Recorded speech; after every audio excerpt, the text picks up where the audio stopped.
Bom, então, iniciando mais uma aula aí de Direito Administrativo, nessa sexta-feira, dia 29 de maio de 2020, e temos alguns recadinhos, então, da coordenação para vocês.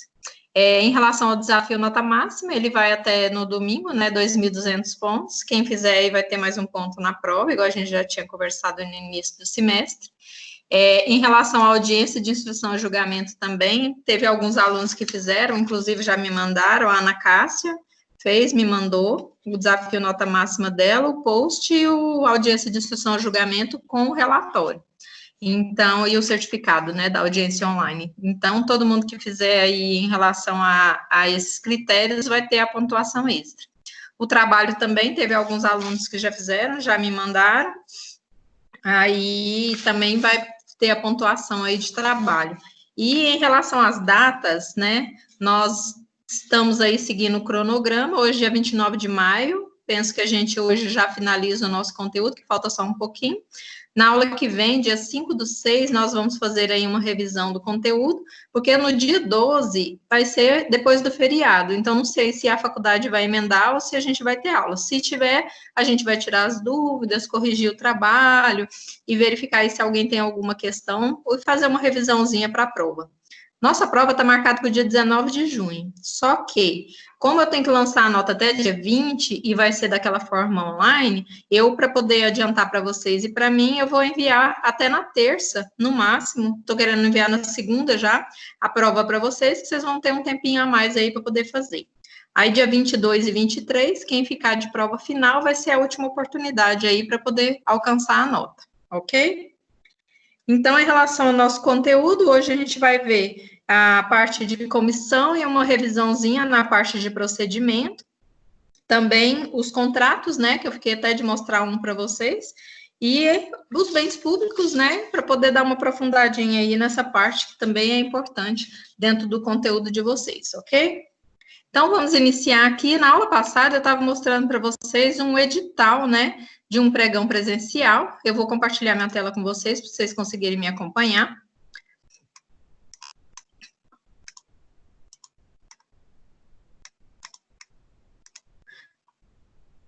Consegue ver minha tela com o edital, Mônica? Sim, estou vendo.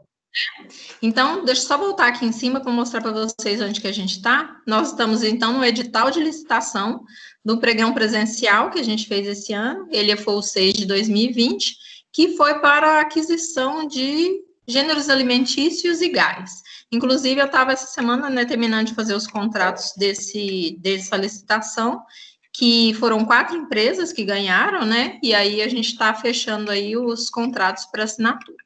Deixa eu mostrar aqui para vocês. Então, a gente parou aqui no envelope 1. O envelope 1, na licitação, no pregão presencial, ele é para proposta de preço. Então, a licitante vai chegar lá no dia da sessão, fazer o credenciamento, igual eu tinha explicado para vocês na aula passada, vai chegar com a documentação, né, o contrato social, procuração, se não for sócio, documentos pessoais, carta de credenciamento, e aí a gente faz o credenciamento desse licitante e ele entrega 2 envelopes. O envelope 1 é com a proposta, o envelope 2 com documentos de habilitação.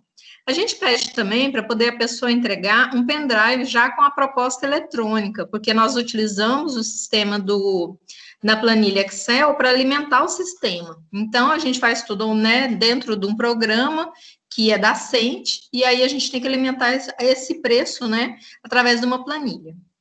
Então, a pessoa, né, tem todos os requisitos aqui demonstrados, como que é que a pessoa vai apresentar o preço, quanto é o prazo da proposta dela de valor, que aqui no caso desse edital é de 60 dias, né, que a proposta dela tem que ter esse prazo, e o envelope 2, que ele trata da habilitação. Então, na sessão, igual eu já expliquei para vocês, a sessão do pregão ela é invertida, primeiro a pessoa credencia, apresenta o valor e faz os lances, depois é que quem foi o ganhador, a gente abre o envelope de habilitação.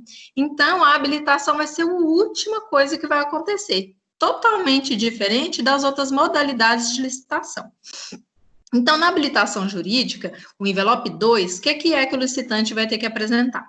Habilitação jurídica, né, que é o registro dela, se for uma empresa individual, né, tipo aquela que ele é unipessoal, ou então, né, um contrato social, se ela for um outro tipo de empresa, né, ou se for alguma empresa ou sociedade estrangeira, um decreto de autorização no Brasil, e a inscrição, né, do CNPJ para poder demonstrar que ela realmente está ativa aquela empresa.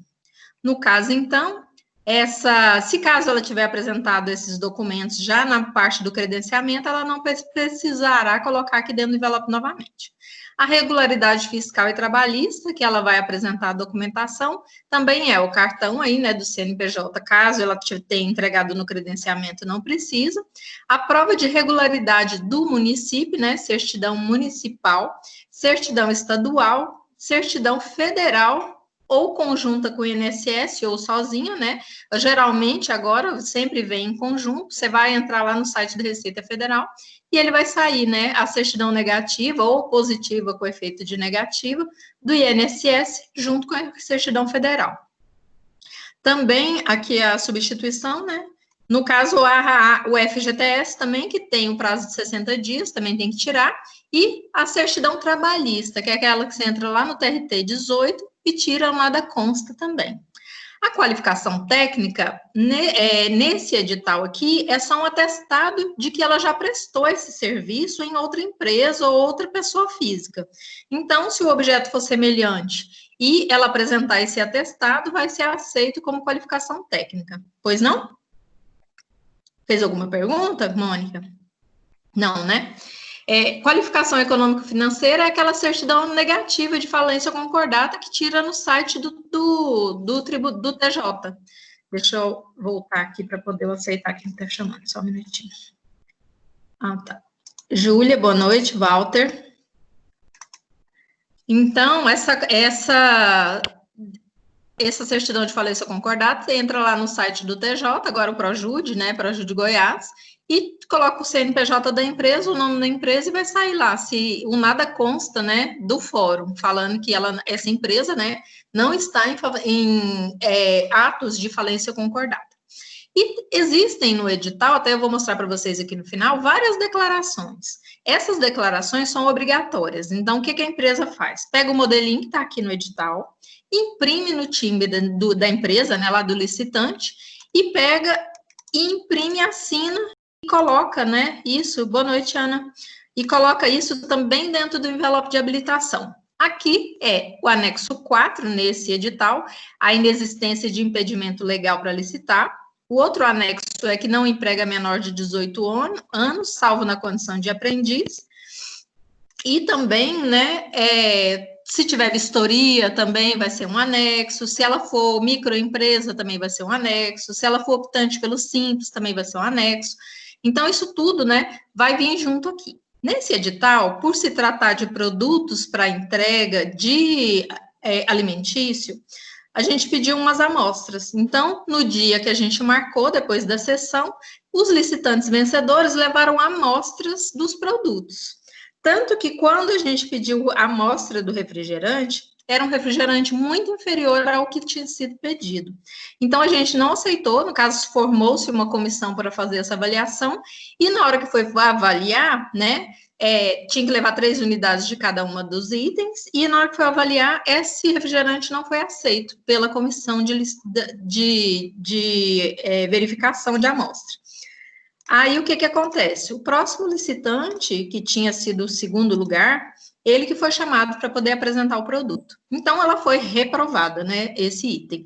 Então, tem todos os critérios aqui para avaliação desses produtos, aqui, ó.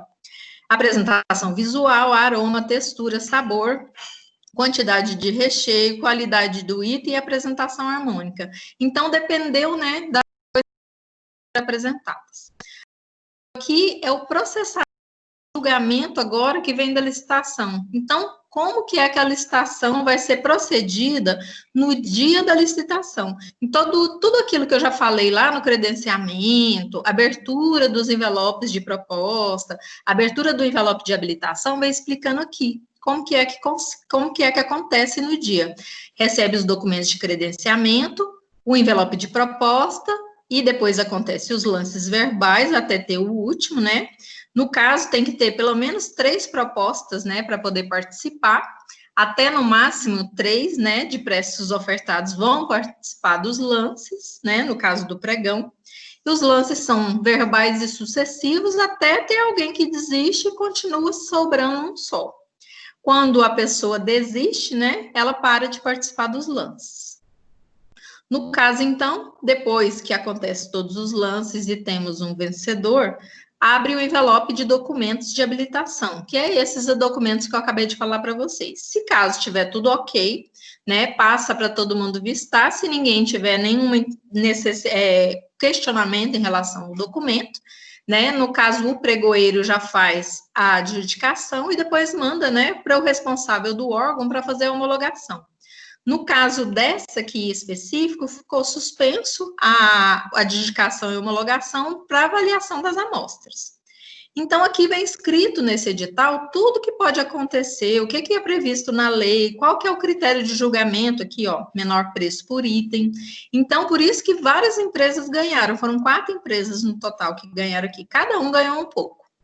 E aí tem as prioridades para microempresa e empresa de pequeno porte, porque ela tem umas, no caso, uns benefícios. Ela pode ter 5 minutos para poder apresentar uma nova proposta, mesmo contra uma empresa maior, com diferença de até 5%, né, de inferioridade em relação ao lance. Ela também tem esse critério. Então, para a adjudicação da pregoeira e a homologação da autoridade competente, tudo isso que a gente falou antes tem que ter acontecido de uma maneira tudo correta e não ter interposição de recurso. Se tiver interposição de recurso, fica tudo suspenso, esperando, né, a formalização em relação a isso. Então, depois que acontece tudo, já tem a adjudicação, a homologação, aí passa para o contrato, que é a nossa próxima matéria, depois de licitação. Então, o contrato é o instrumento, né, que viabiliza essa contratação. Faz seu contrato com todas as obrigações, previsão do objeto, né, previsão de prazo de vencimento do contrato, como que vai ser a forma de pagamento. Então, o contrato é a formalização de tudo isso que a gente fez durante a licitação. Esse aqui, no caso, né, tem 10 dias para poder a pessoa apresentar, vir assinar o contrato, 2 dias para poder apresentar a proposta nova com o valor que ela ganhou lá no dia da licitação, 12 meses de prazo de vigência do contrato, né, com preço fixo. Se caso for renovar, vai ser pela convenção coletiva ou pelo INPC, que seriam os índices, né? A forma aqui de pagamento, geralmente a gente coloca 30 dias depois da entrega da nota fiscal, né? Então, você vê que o edital, a dotação orçamentária, qual que é, né, a dotação para previsão para pagamento. Se acontecer alguma irregularidade, né, dentro do processo, tem as sanções, advertência, suspensão e declaração de idoneidade. E os critérios gerais também da contratação.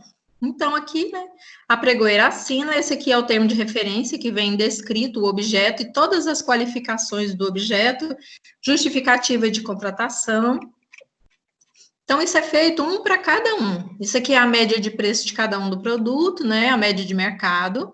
Aqui comprou margarina, leite, água, café, então coisa do dia a dia. Apresentação da amostra, igual tem lá. Condição de entrega, condição de recebimento, né? Como que vai ser o critério de verificação desses produtos, as obrigações, que é muito importante de uma parte e da outra também, a dotação e os anexos que eu falei para vocês que vem aqui junto, né, da licitação. Então, temos uma carta de credenciamento que entrega junto com com o credenciamento em si, né, os documentos pessoais e contrato social. O modelo de que cumpra os requisitos de habilitação também, que é entregue fora do envelope. O modelo de declaração de fato impeditivo, que vem junto com os documentos de habilitação. Enquadramento de microempresa vem fora também, junto do credenciamento, e opção pelo Simples Nacional também. Declaração de que não emprega é menor, também vem o modelinho. A proposta também de preço, que vem descrito como que a pessoa tem que preencher, né, a planilha no Excel e também a planilha escrita. E aqui também no final, vem a minuta do contrato, que o contrato é essa formalização da contratação. Então, quando a gente chegar na parte de contratos, que vai ser daqui um pouquinho, a gente vai ver o que precisa, qual que são os critérios obrigatórios que tem que ter no contrato para poder ele existir. Então, igual lá na Câmara, agora mesmo me falaram que precisa de fazer um contrato, agora no final de semana, que segunda-feira tem que assinar, de uma contratação que foi feita. Ou seja, só formaliza se tiver um contrato assinado, né, devidamente prevendo todas as obrigações. Então, esse aqui, né, vem como um modelinho, onde, quando o licitante ganha, a gente vem e preenche as partes que ficou aqui em branco. Quem que foi que ganhou, o objeto já é descrito, só que cada um dos licitantes ganhou uma parte. Então, aqui você vai colocar o preço que o licitante ganhou e quais foram os itens. Os outros que ele não ganhou vão ser apagados. Quais são as obrigações das partes, tanto, né, de quem está contratando, como do contratado também, ele tem as obrigações específicas, como vai ser o forma de reajuste depois de 12 meses, se precisar fazer um aditivo também, né, vai estar descrito aqui, o prazo e condições de entrega e de execução também está previsto, vão ser entregues em até 2 dias depois da solicitação do departamento, como que vai ser recebido, como que vai ser pago, né? Igual a gente viu lá, que são 30 dias. A dotação. Quem que vai ser o gestor e o fiscal desse contrato. As sanções em caso de alguma irregularidade, né? Suspensão temporária, declaração de idoneidade, multas e caso de rescisão contratual. O foro, né? Que geralmente é na sede da licitante, da contratante. E também, se tivesse termo de vistoria, ele viria aqui no final. Então, vocês veem que, assim, esse aqui é um modelinho básico, né? A gente sempre faz mais ou menos nesse mesmo contexto. Deixa eu voltar aqui com vocês. Então, a licitação nada mais é do que um procedimento escrito demonstrando todos os atos que vão acontecer. Então, vai prever todas as regras, tanto do dia da sessão, como da contratação futura, né, e também o instrumento contratual, né, que é o contrato em si. Então, dentro do departamento público, né, a gente não compra nada se não for nessa forma, ou através de licitação, ou dispensa de licitação, ou inexigibilidade de licitação. Então, dispensa naqueles casos, né, que envolve um valor até 10%, né, do valor do convite, que é 17.600, ou então naqueles casos previstos em lei, que tem dispensa para, no caso, um aluguel, vamos supor, é só aquele que te serve. E inexigibilidade também, que é, vamos supor, só tem um fornecedor. Então, se eu for fazer um contrato com a Celg ou com a Saneago, só ela que fornece esse tipo de serviço, selo. Então, eu vou contratar diretamente com ela, mas não é porque eu vou contratar diretamente com ela que eu vou fazer de qualquer jeito. Eu tenho que fazer um procedimento, tudo direitinho, para poder ter esse contrato efetivado com essa fornecedora. Então, essa parte que vocês viram aqui do edital é só uma das partes, né, de um processo inteiro que tem normalmente 200 páginas. Então, vem tudo ali, né, todos os atos, inicia com o ofício, depois vem, né, todos os departamentos vão falando se está tudo ok, se o preço está adequado, se está dentro da legalidade, depois faz o seu edital, depois da sessão junta e a ata da sessão, as propostas readequadas, e depois faz o contrato, formaliza, e depois vem os pagamentos mensais que vão acontecer. Então, dentro do órgão público, as contratações sempre serão feitas dessa forma. E para quem que é que faz esse procedimento? Agora que a gente vai entrar aqui nas comissões de licitação, ok? Vou abrir aqui com vocês. Administrativo. Ok, deixa eu compartilhar aqui com vocês a minha tela. Pessoal, vocês estão conseguindo... Peraí. Compartilhar. Vocês estão conseguindo me ouvir direitinho, né? Mônica, tá me vendo? Tá me ouvindo? Tá, né? Tá vendo a minha tela, né? Comissão de licitação? Ok. Então... Não, professor, só... Oi? Não escutei. Só a comissão de licitação aí. Isso mesmo, então vamos lá. Então, as comissões de licitação, elas são formadas por pessoas, né, que se dispõem a trabalhar com a licitação dentro dos departamentos. Então, quando a gente fala nessas comissões, né, elas têm que verificar quais seriam esses servidores que vão ser indicados para poder prestar esse serviço, porque assim, é técnico, né? Então, no caso, não é qualquer pessoa que vai conseguir manejar, fazer um edital, fazer aí, né, um termo de referência com todos os critérios que precisa. Então, isso, né, geralmente os departamentos, aí os órgãos vão procurar pessoas qualificadas, né, dentro do seu setor público, para poder desenvolver, né, essa necessidade dos órgãos, que são as contratações públicas.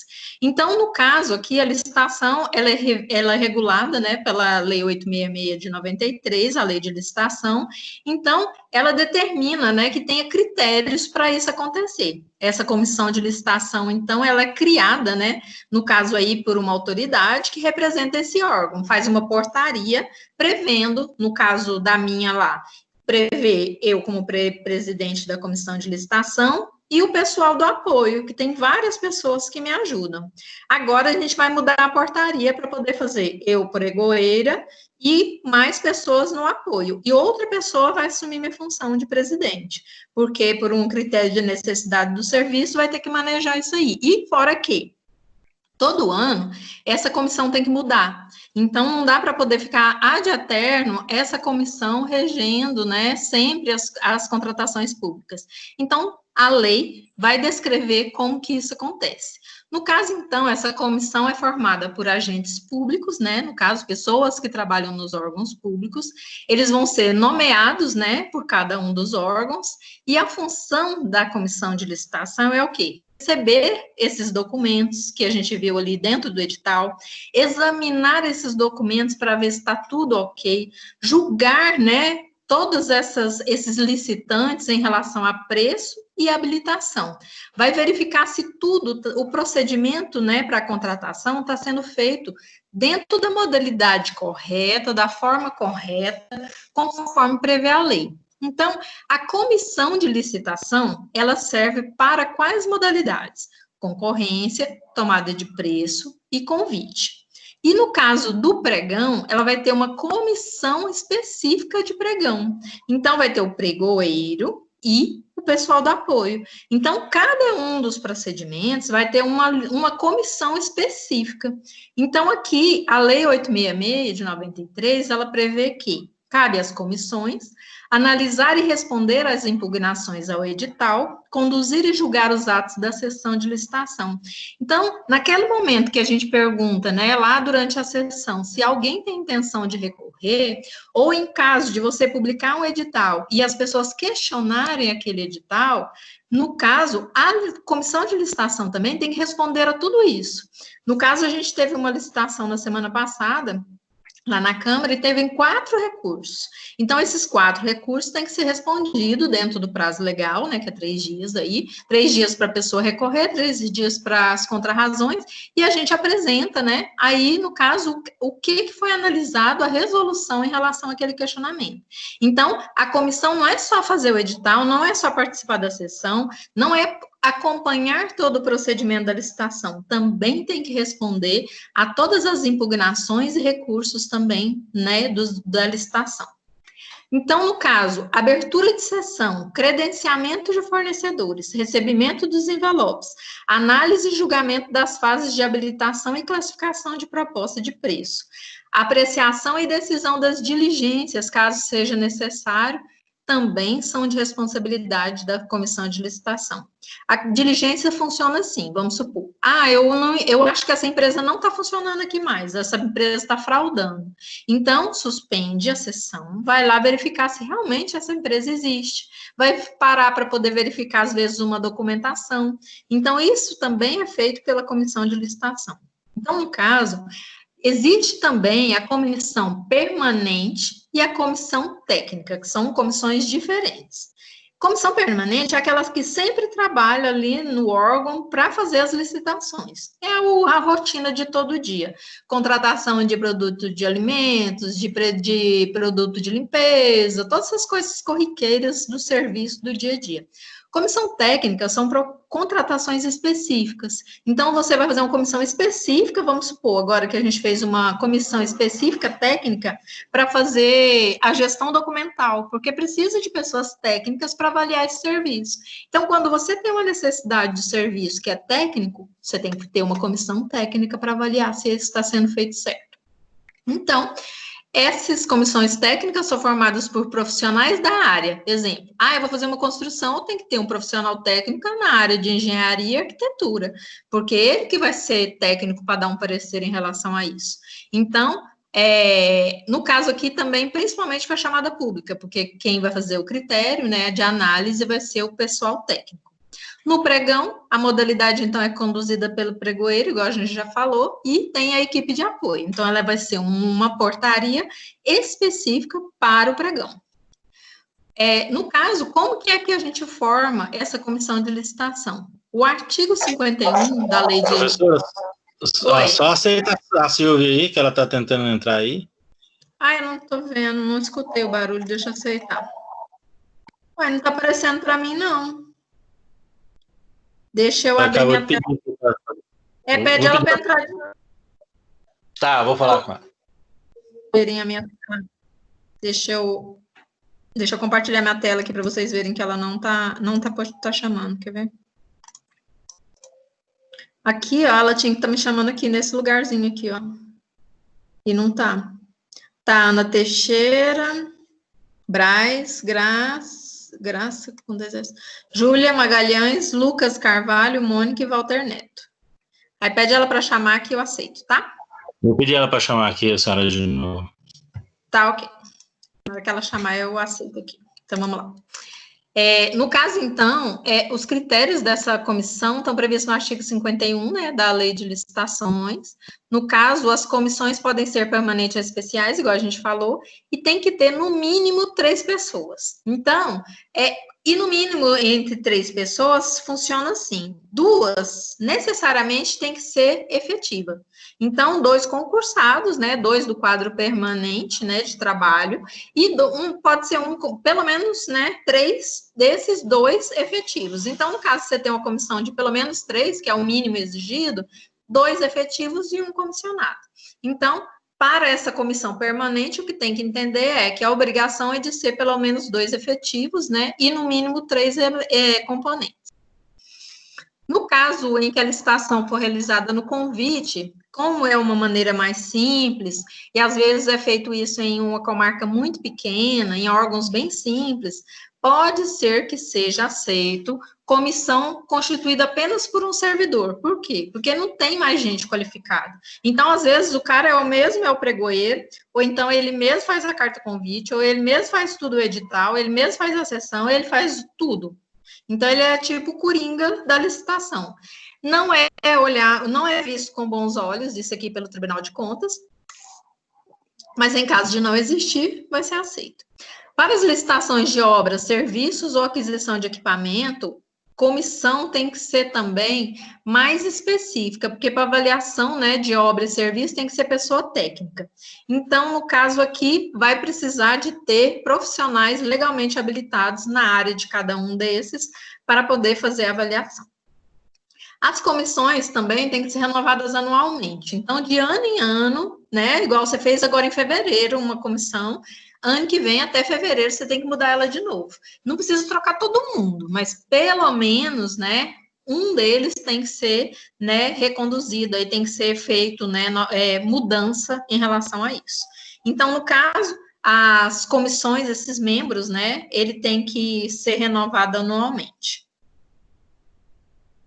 A licitação de grande vulto, a gente começou a falar ela da aula passada, então eu trouxe mais alguns pontos aqui para vocês em relação à licitação de grande vulto e grande complexidade técnica.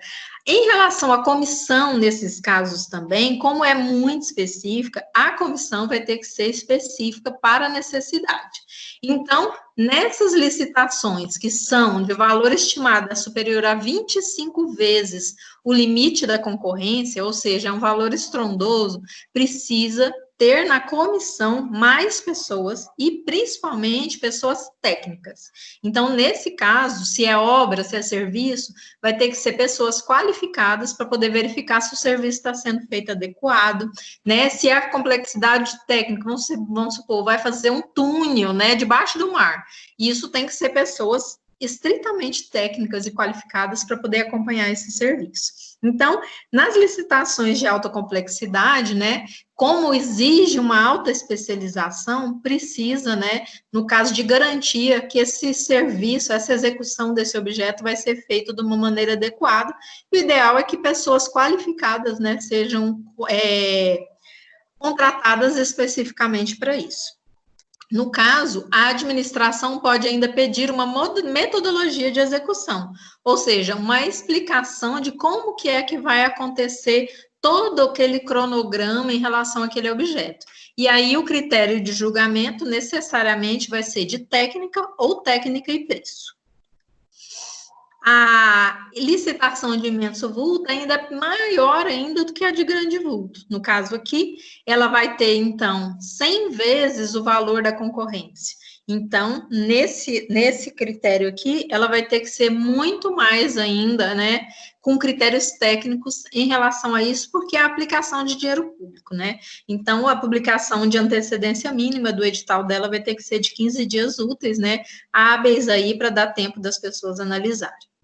O artigo 30, parágrafo 9 da lei de licitação ainda prevê que alta complexidade técnica também envolve alta especialização. Então, vai ser muito mais critério técnico em relação a essa do que a todas as outras modalidades. Então, essa contratação recebe um tratamento peculiar da lei, ou seja, se você já tinha muito critério técnico, né, e obediência à lei nos outros, esse que envolve mais dinheiro é muito maior. Nesse caso aqui, vai exigir dos licitantes, além de todos aqueles que a gente já viu de documento, de comprovação técnica, ainda vai pedir a metodologia de execução. Então, vai ter que ver qual que é o custo, qual que é o prazo, como que vai acontecer, qual que é a análise do preço de cada etapa, né, e quais os objetivos a serem alcançados em relação àquela licitação. Então, essa complexidade, né, que envolve muito dinheiro, ela precisa, inclusive, de um valor de garantia. Então, para poder definir, falar assim, eu contratei esse licitante e depois ele não vai dar conta de efetivar esse serviço. Para isso, a gente pede, dentro dessas licitações, conforme a fundamentação da lei, um valor de depósito aí, né, de garantia para poder confiabilizar a execução desse serviço. Então, no caso, precisa desse parecer técnico, né, de viabilidade, e precisa de uma garantia, que pode ser elevada até 10% do valor do contrato. Então, ele deposita, né, esse valor, igual aquelas garantias que a gente viu na aula passada, de fiança bancária, né, de, às vezes, dar alguma garantia em dinheiro, de depósito. Então, isso tudo, né, é para fazer o máximo de garantia da execução do serviço. No caso do contrato em si, prevê a lei que, se não for de alta complexidade, não poderá exercer a 5% do valor contratual, somente nas de grande vulto que pode. A prestação dessa garantia, então, para obras, serviços e compras, tem que estar previsto no edital, né? E deve ser liberada ou restituída depois que executar o contrato. Então, a execução do contrato já está ok, você tem que liberar imediatamente, né? Esse valor atualizado tem que ficar depositado, você não pode utilizar esse dinheiro, né? Tem que estar lá prestado como garantia. 5% do valor do contrato, podendo elevar até 10% quando for essas altas complexidades de construção, ou obras, né? No caso aí, obras, serviços e fornecimento de grandes vultos. No caso, para alta complexidade técnica e risco financeiros consideráveis. Então, seria aí, no caso aí dessas compras agora para esses aparelhos, né, tão caros aí em relação a tratamento, né, nas UTIs de Covid-19. Também poderia ser aí instituída no edital uma garantia de depósito. No caso, havendo exigência de garantia, o contrato pode escolher uma das seguintes modalidades. No caso, a gente falou dele também no aula passada. Caução em dinheiro ou títulos da dívida pública, seguro-garantia ou fiança bancária. As licitações simultâneas são aquelas que acontecem de objetos semelhantes e com intervalo a 30 dias entre elas. Então, tem, às vezes, uma necessidade, né, que é tipo assim, tem que acontecer várias vezes, então é considerado, né, licitação simultânea, aquela que acontece com intervalo que é menos de 30 dias entre uma e outra. E licitação sucessiva, quando os objetos semelhantes e editais lançados antes de 120 dias. Às vezes você faz aquela compra, mas a necessidade é tão igual agora com álcool em gel. Por mais que você compre álcool em gel e máscara, sempre vai precisar de novo. Então, ela vai ser simultânea, que é inferior a 30 dias, ou 120 dias vai ser considerada sucessiva. Para venda, nós vimos na aula passada também, mas eu trouxe mais alguma coisa aqui para vocês em relação aos móveis inservíveis. Então, aqueles bens que não têm destinação pública definida, né, aqueles bens que são lá do órgão, mas ele não serve mais para nada, a gente também não pode, né, simplesmente jogar lá na porta da rua. Isso aí tem que dar uma destinação, ou colocar à venda quando ainda presta, ou então, né, doar, fazer uma doação através de um procedimento específico, né, chamado leilão. No caso aqui, o governo tem à disposição, né, diversas modalidades de licitação, mas para vender é somente, né, através de leilão. No caso, o leilão público, né, que é o mais indicado. O conceito de leilão está aí no artigo 22, parágrafo 5º da Lei de Licitação, prevê que leilão é a modalidade de licitação entre quaisquer interessados para a venda de bens móveis, inservíveis, para administração ou de produtos legalmente apreendidos ou penhorados, ou para alienação de bens imóveis, né, a quem oferecer o maior lance, igual ou superior ao valor da avaliação. Nós falamos disso aqui na aula passada também. Trouxe o conceito só para a gente lembrar. No caso, então, esses itens não são necessariamente bens deteriorados. Às vezes tem uma mesa, vamos supor, não cabe mais naquele lugar, porque separou a sala, né, para poder caber mais departamentos, e aí não cabe mais aquela mesa que tinha ali. Então, como não serve mais para administração, ela tem que dar uma destinação, e não pode ser qualquer destinação. No caso, então, pode ser utilizada essa modalidade. Para coisa apreendida, né, que for de maneira legal, através de fiscalização também, ou esses bens penhorados, utilizamos o leilão para poder, né, arrecadar valores aí para os órgãos públicos de uma maneira feita dentro da lei. Aqui também, de novo, o nosso organogramazinho do mapa mental, né, para leilão são para produtos apreendidos ou empenhados, ou móveis inservíveis para administração. No caso, então, se a administração for vender esses bens, também tem que seguir um regramento através da modalidade leilão, né? E se caso aí for o limite, né, até 650 mil, mas no caso também, se for um valor, é um imóvel, vamos supor, aí vai ter que ser através da concorrência mesmo, porque acima desse valor, né, tem que ser um procedimento específico. Eu acho que é ela, deixa eu ver se eu aceito ela aqui. Uai, tá saindo? Entendi. Oi, Silvia. Custou, mas deu conta de entrar. Tudo bem? Tá me escutando? Silvia? Oi, professora, agora que eu consegui entrar. Tá boa? Então tá, Nossa, vamos lá. Eu tentei umas 50 vezes para conseguir agora. Mas deu certo. Eu acho que deve ser a internet. Tá bom, então vamos lá. Então, no caso do leilão, né, vai ser então para poder dar destinação em relação a esses bens, né, da administração que precisam ser repassados.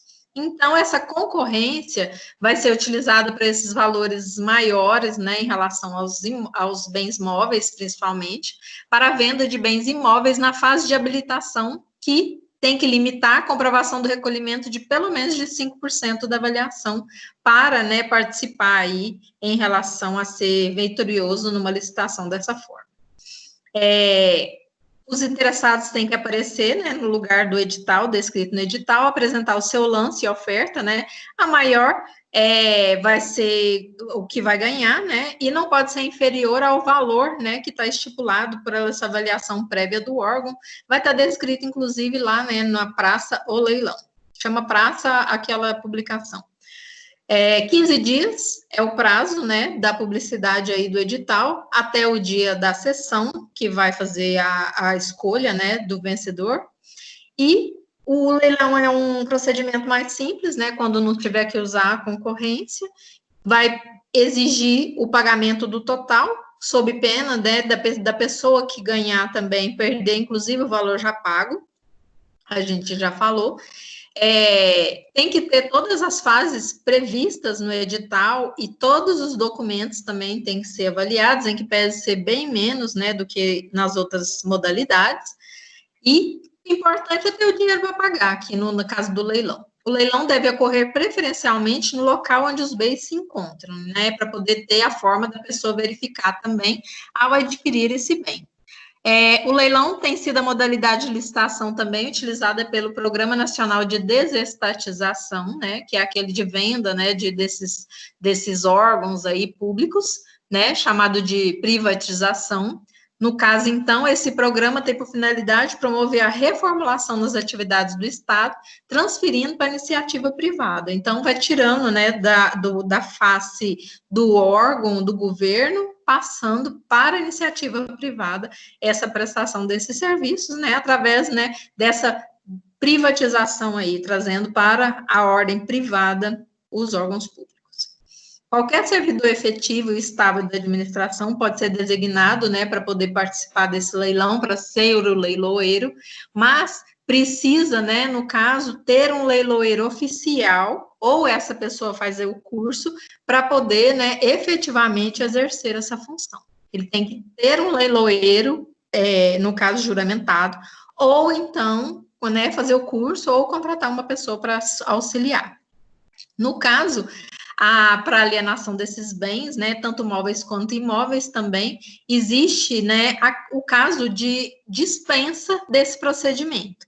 Por quê? Porque pode ser que, nesse caso, nós tenhamos aí uma necessidade específica. Então, quando tem bens de doação para outro órgão ou da própria administração, não vai vender, não vai fazer um leilão em relação a isso. Você simplesmente vai, tipo, permutar, né, dar a oportunidade de outro usar. Exemplo aqui, nós temos, né, a nossa Câmara, o prédio principal é emprestado pela Prefeitura. Então, se a Prefeitura tem um outro imóvel que ela pode dispor para poder, né, emprestar ou permutar, né, ou fazer uma transferência em relação a isso, ele mesmo, né, faz isso dentro do órgão. Agora, quando é uma doação também não tem necessidade de fazer leilão, porque aí, no caso, eu tenho que fazer uma creche, e aí eu recebi essa casa como uma dação em pagamento de PTU, vamos supor. Então, vou instalar a creche naquela localidade, vou fazer uma doação para essa entidade, para essa ONG aqui, para poder funcionar essa creche. Então, né, no caso aí, vai ser uma doação. Há a possibilidade também de realização de leilões internacionais. Aí, nesse caso, né, o pagamento deve ser estendido até 24 horas, para dar tempo, né, por causa do câmbio, de transformar, né, o pagamento em dinheiro nacional. Então, no caso aqui, nós temos algumas características em relação ao leilão. Ele é utilizado principalmente para alienar bens, utiliza o tipo de licitação de maior lance. O edital deve fixar as regras, né, para poder verificar quem que vai ser o vencedor, né, em relação àquela maior oferta de valor, conforme, né, pelo menos o preço inicial avaliado daquele bem. Há também as licitações que são feitas dentro do país e aquelas licitações que são feitas para adquirir também pessoas internacionais. No caso, a gente falou um pouquinho sobre elas também. No caso, algumas, né, são interessados estrangeiros e, às vezes, essa pessoa nem tem nenhuma relação com o Brasil, mas quer, né, tem interesse em participar da licitação aqui nacional. Ele vai poder, desde que se credencie, né, desde que demonstre todas as documentações exigidas no edital e obedeça às regras aí, né, nossa interna. No caso, o artigo 60 aqui do decreto 2627, de 1940, que prevê que são nacionais as sociedades organizadas conforme a lei brasileira e tem no país a sede da sua administração. Então, se ela não for sociedade organizada nacional, ela vai ser internacional, ou seja, ela vai ser de fora do país. No caso, então, se caso ele não tem sede aqui, mesmo assim o edital prevê que vai poder participar, então vai depender de cada caso. No caso, então, tem uma orientação do SEBRAE que diz: é considerada empresa estrangeira a sociedade constituída e organizada em conformidade com a legislação do país de onde ela veio, né, lá de origem, e onde mantém a sua sede administrativa. Então, ele é totalmente estrangeiro. Só que, no caso, precisa de uma autorização nossa, do governo federal, para participar. Mas hoje em dia, né, é bem fácil esse documento, desde que tenha interesse, demonstre, né, que tem um capital seguro, vai poder ser autorizado. Para que a empresa seja considerada brasileira, então, ela tem que atender os requisitos previstos, né, na nossa ordem interna. A nacionalidade ou do domicílio dos acionistas não influi na nacionalidade da sociedade, basta que ela tenha, né, no caso, uma sede aqui.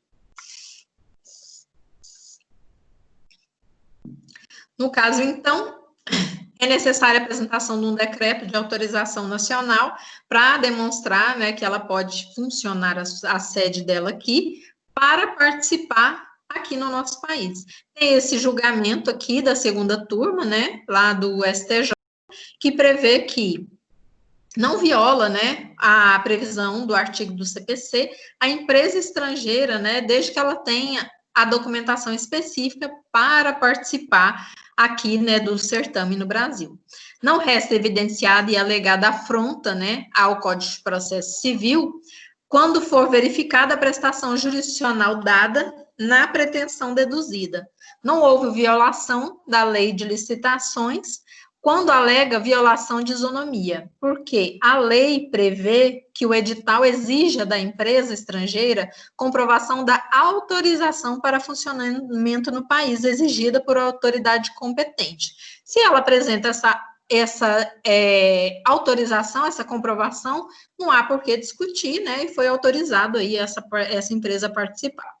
Então, a licitação ela vai ser considerada internacional quando empresas estrangeiras que não possuem funcionamento do país podem participar. Então, vai ter previsto no edital, né, os requisitos e elas vão poder participar desde que obedeçam todas as previsões legais descritas ali, né, de forma igual, né, com os nacionais. No caso, então, inicialmente, né, o ideal é que faça internamente, mas no caso de haver necessidade, vamos supor, companhia aérea, né? O ideal é que venha mesmo capital estrangeiro, até para poder ter mais possibilidade, né, de concorrência dentro do nosso país. Então, para isso, pode ser, sim, autorizada a funcionar aqui no Brasil, né? Às vezes, exigir no edital que tenha também uma sede aqui, em relação, né, pelo menos uma filial, para funcionar aqui no país, para dar viabilidade, né, à prestação do serviço nacional.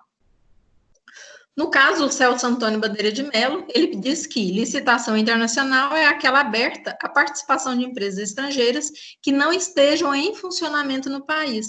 Então, é para buscar capital estrangeiro para poder adentrar aqui no nosso país. As empresas estrangeiras que não conseguem se qualificar como em funcionamento no país, em tese, não poderiam participar de licitações internas, né, de maneira isolada. Então, para isso, né, busca-se essas autorizações de funcionamento no país, pede aí para o órgão específico para ter uma autorização específica para poder participar das licitações, né, internas, né, essas licitações abertas ao capital estrangeiro. Então, a licitação nacional e internacional, eu já nem preciso explicar, né, que a licitação nacional é para as empresas nacionais, e internacional que abre aí, né, essa possibilidade de participação de empresas estrangeiras. Então, o maior fator de distinção entre licitações nacionais e internacionais é a participação da licitante estrangeira, né, dentro da nossa licitação interna.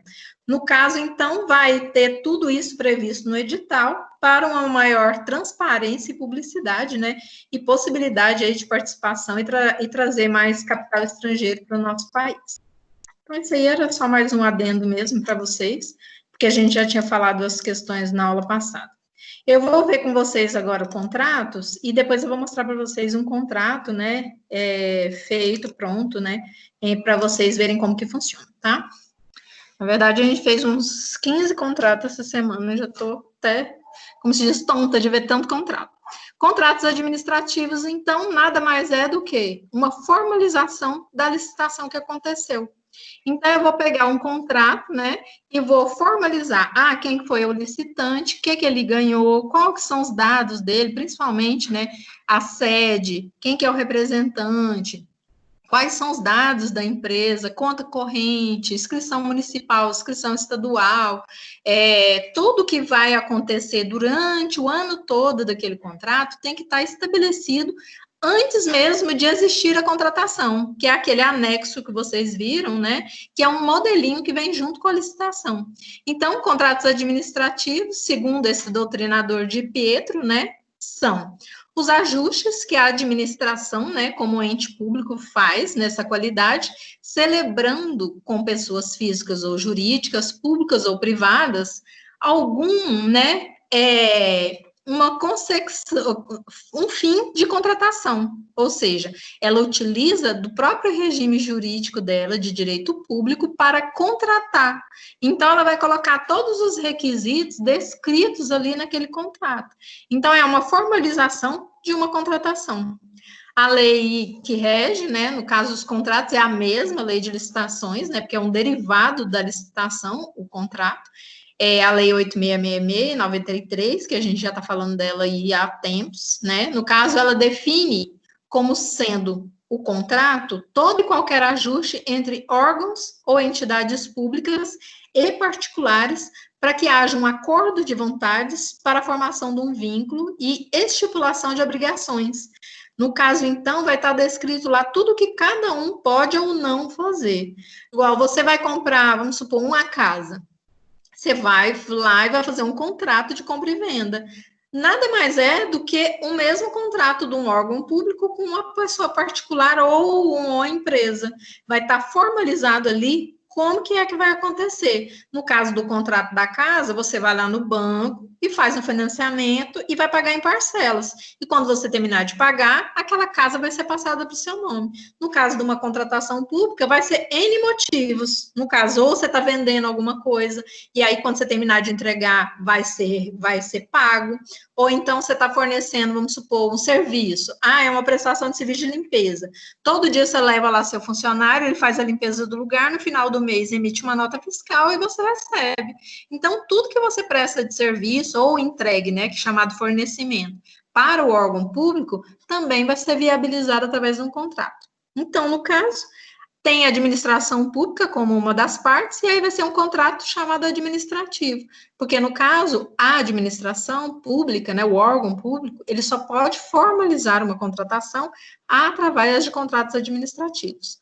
Claro, tem os mais simples, né, no caso, uma contratação direta, às vezes só emite um empenho, né, emite a nota fiscal, e isso vai valer como se fosse um contrato, mas não é porque deixou de existir, é só porque é uma forma mais simplificada. Não precisa você viabilizar um contrato inteiro para uma coisa que você vai entregar e já vai acabar. Eu preciso de comprar 2 pacotes de álcool em gel, né, com 12 litros, 12 volumes cada um. Não precisa fazer um contrato inteiro para poder entregar isso. Então, você vai formalizar pelo empenho, que é a separação daquela dotação orçamentária, e emite a nota fiscal, também vai formalizar e da mesma forma para o pagamento.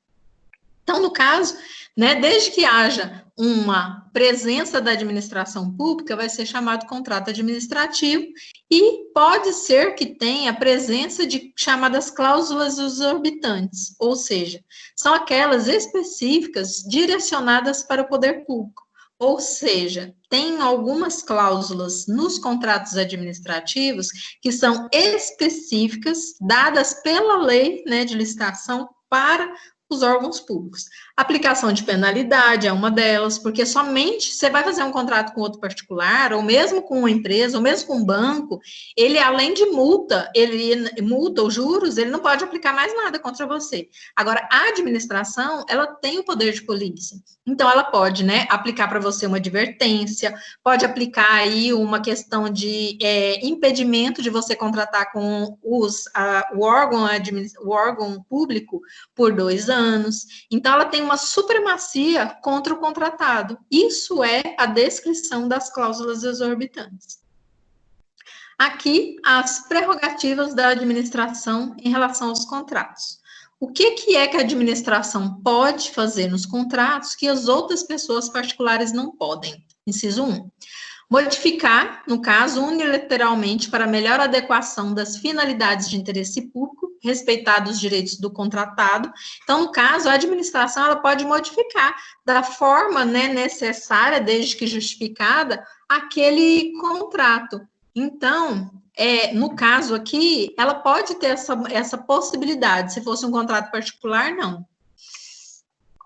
A administração também pode rescindir de maneira unilateral o contrato, desde que obedeça a algum daqueles requisitos previstos no inciso 1 do artigo 79. Inciso 3, pode fiscalizar a execução do contrato. Para isso é que tem aquele fiscal e o gestor do contrato, para poder ver, essa prestação de serviço não está adequada, ela manda uma cartinha para aquele fornecedor, e aí, ou prestador de serviço, falando que não está adequado. Se ele não corrigir, pode cancelar o contrato. Por quê? Porque não está sendo obedecidas as obrigações contratuais. Inciso 4, aplicar sanções motivadas pela inexecução total ou parcial do ajuste. Então, ela pode aplicar penalidade, né, em relação àquele contrato. E 5, nos casos de serviços essenciais, ocupar provisoriamente bens móveis, imóveis, pessoal e serviço vinculado ao objeto do contrato. Então, vamos supor, ela pode, né, no caso a administração, ela tem essa prerrogativa, se ela precisar de utilizar daquilo que está ali perto, igual quando a gente estava falando em relação à pandemia, precisou daquela casa que é do lado do hospital para poder aí colocar as pessoas, né, que trabalham naquele hospital agora durante a pandemia. Pode, porque a administração, desde que ela indenize depois, ela pode sim utilizar, né, das coisas dos particulares para, principalmente no caso aqui de serviço essencial. Aí ele precisou, vai poder fazer, né, no caso aqui. Então, esses contratos administrativos, eles têm, né, a regência específica da lei, as normas específicas direcionadas para a administração, e tem também algumas coisas do direito privado. Exemplo, seguro. Eu contrato um aluguel, mas eu tenho a obrigação de fazer o seguro. Por quê? Segurança tanto do contratado como do contratante. Então, nesse caso, né, vai utilizar tanto as normas de ordem particular, como de ordem pública. Um contrato de aluguel da administração, vamos supor, eu preciso alugar essa casa para poder colocar um departamento. Vai ser regida pela lei do inquilinato, da mesma forma como se você estivesse alugando um particular com particular. Mas, no caso, né, tem algumas cláusulas específicas em relação ao poder público. Também existem contratos em que a administração atua como usuária do serviço público. No caso, então, vai aplicar a Lei 866 no que for possível. Não tem jeito de utilizar essa lei por inteiro, porque ela tem uma regência por uma legislação específica. Tanto que quando você vai contratar Saneago e Celgo, você não consegue fazer um contrato com eles. Por quê? Porque o contrato nosso da administração pública não serve para essa prestadora de serviço, tem que ser a dela, porque é um contrato padrão. Então, no caso aí, você tem que aceitar, né? Porque ela é a única fornecedora. Os contratos, aditamento é o aditivo daquele contrato. No caso, essa semana, ontem mesmo eu fiz 2 aditivos. Como que funciona?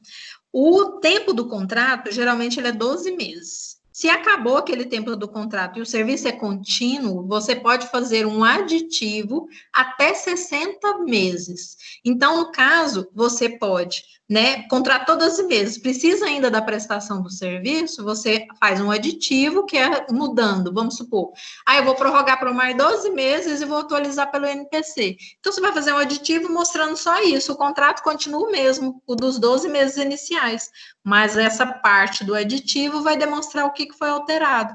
O aditivo nada mais é do que uma prorrogação do contrato original.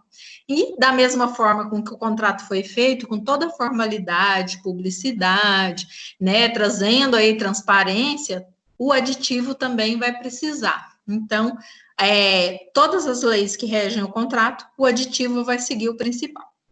O valor aí, no caso do contrato, né, não pode ser superior a 5% do limite estabelecido para convite. Esse caso aqui é específico, né, para uma certa contratação.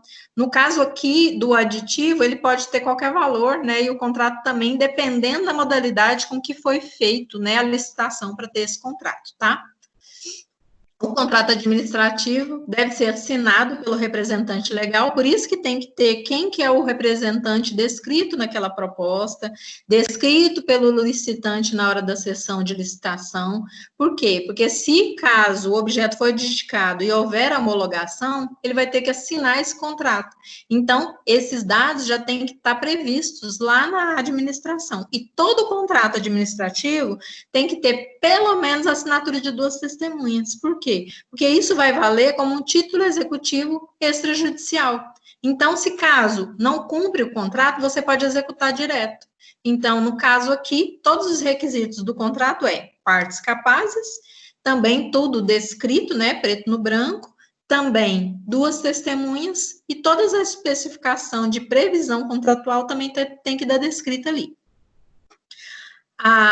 Se tiver uma recusa do contratado para poder assinar o contrato, vamos supor, eu fiz o contrato, chamei a parte e ela não apareceu. No caso, você pode abrir um PAD, né, que é um processo administrativo disciplinar, para poder aplicar uma penalidade nessa licitante que não compareceu.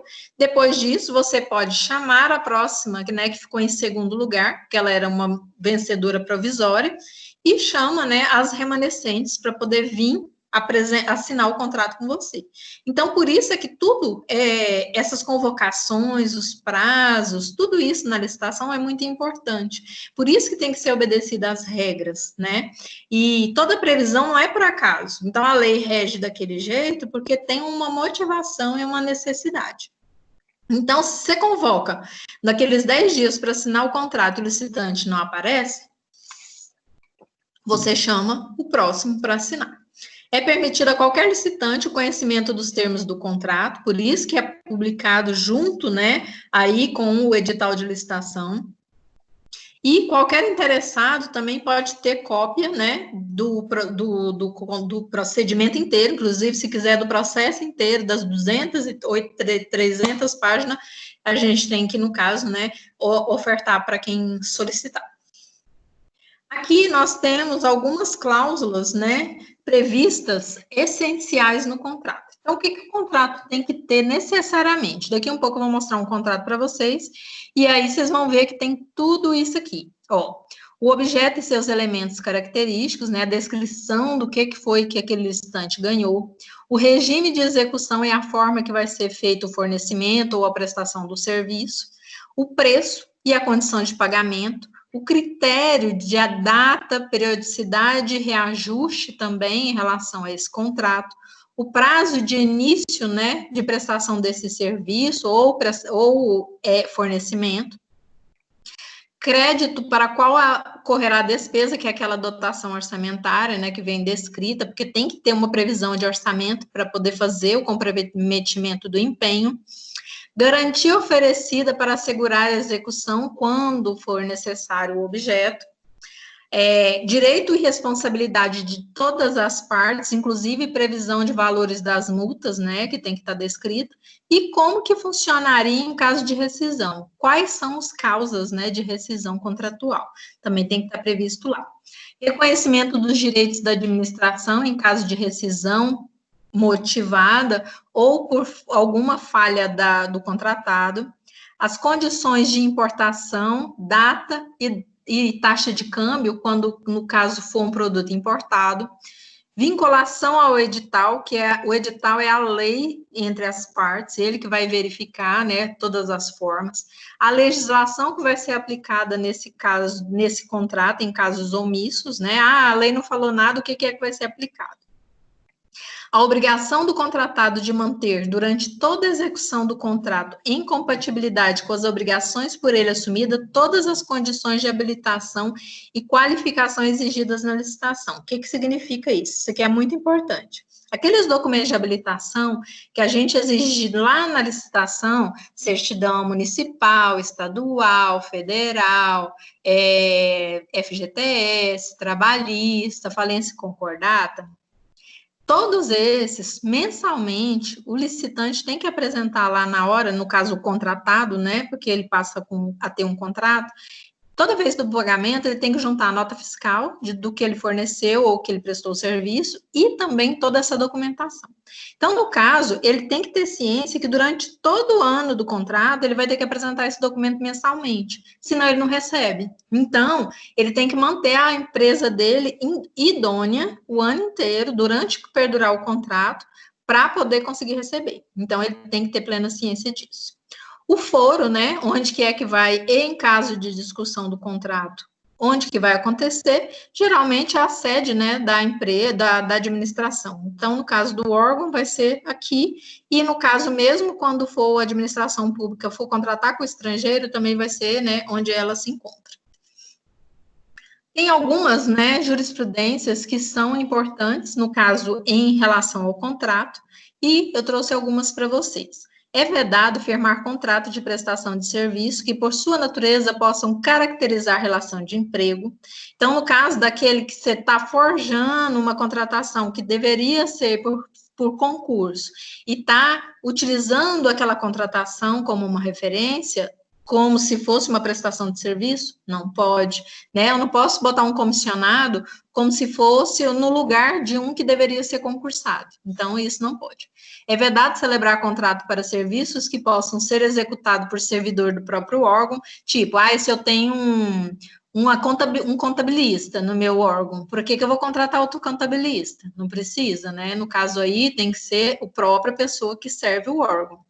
É vedada a contratação de articuladores e profissionais nos núcleos operacionais por meio de empresa interposta, configurando burla a concurso público, da mesma forma que o inciso 1, você não pode colocar uma pessoa para executar uma questão técnica que já tem concursados ou possíveis fontes concursadas, né, tipo assim, possibilidade de concurso para suprir essa necessidade. E é obrigatório, quando da formalização do processo licitatório e do contrato, efetuar pesquisa prévia, né, em relação a todo tipo de contratação. Então, primeiro você verifica, né, se realmente isso pode, né, ser celebrado através desse contrato.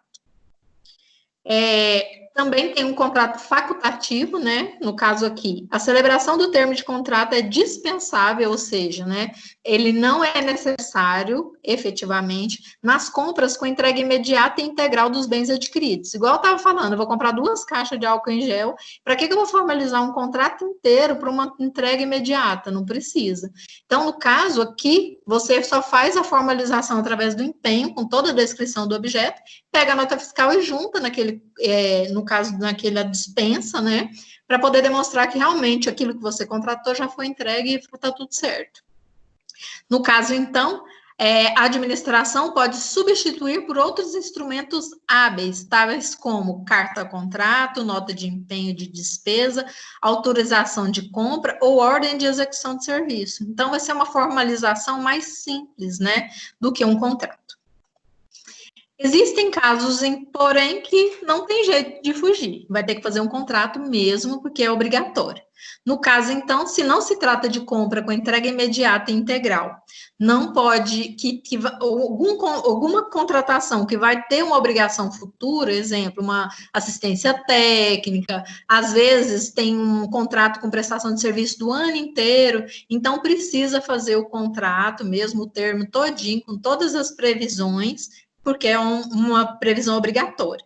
No caso, então, as licitações na modalidade concorrência e tomada de preço, existe essa obrigação de contrato obrigatório, dispensa inexigibilidade, cujos preços estejam compreendidos nos limites das duas modalidades de licitação. Então, no caso aqui, na modalidade de concorrência e tomada de preço, mesmo que for de dispensa, né, aí vai ter que, se for o valor parecido, vai ter que instituir isso por causa do valor.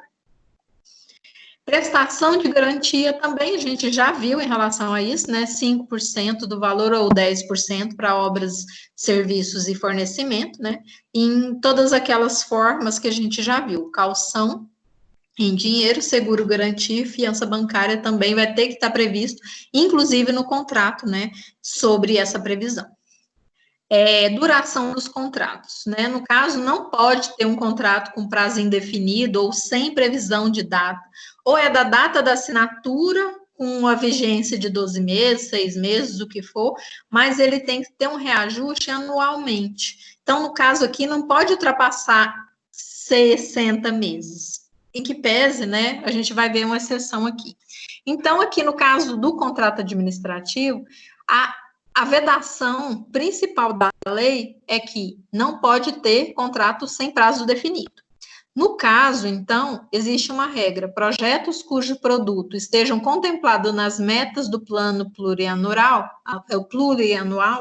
podem ser prorrogadas se houver interesse da administração. Então, no caso aqui, às vezes tem um projeto que está sendo contratado e aquilo precisa de mais tempo, porque não conseguiu completar toda aquela que foi previsto, e aí pode, no caso, postergar e colocar mais tempo, né, fazendo o aditivo. E prestação de serviço de forma contínua, exemplo, prestação de serviço de limpeza. Nós fizemos uma licitação semana passada que teve recurso, e aí o recurso está demorando muito por causa desse negócio da pandemia, e não teve tempo hábil para poder formalizar o novo contrato com a nova empresa, ou seja, a gente suspendeu, né, a licitação para responder esses recursos. E aí, aquela prestação de serviço é contínua, não pode ficar sem o serviço de limpeza. O que a gente fez? Um contrato excepcional, para mais um tempo, até o tempo de assinar o novo contrato. Então, mesmo que tiver 60 meses o contrato, for um serviço de forma contínua, de maneira excepcional, desde que justificado, né, pode ter uma autorização para ter mais uma prorrogação de até 12 meses, mais 12 meses, ou seja, o máximo previsto de um contrato da administração é 72 meses, e isso num caráter excepcional, mas, em regra geral, o máximo possível é 60 meses, tá? De serviço, prestação de serviço. É vedada a celebração de contrato com prazo indefinido, igual a gente falou. Também tem algumas exceções aqui: aluguel de equipamento e utilização de programa de informática. No caso, pode ter a duração estendida até 48 meses após o início da vigência. Por quê? Porque é um serviço que você precisa estar ali funcionando. Às vezes, para você fazer uma nova licitação e instalar tudo de novo, vai demorar muito. Então, você pode prorrogar, né, essa utilização, esse contrato.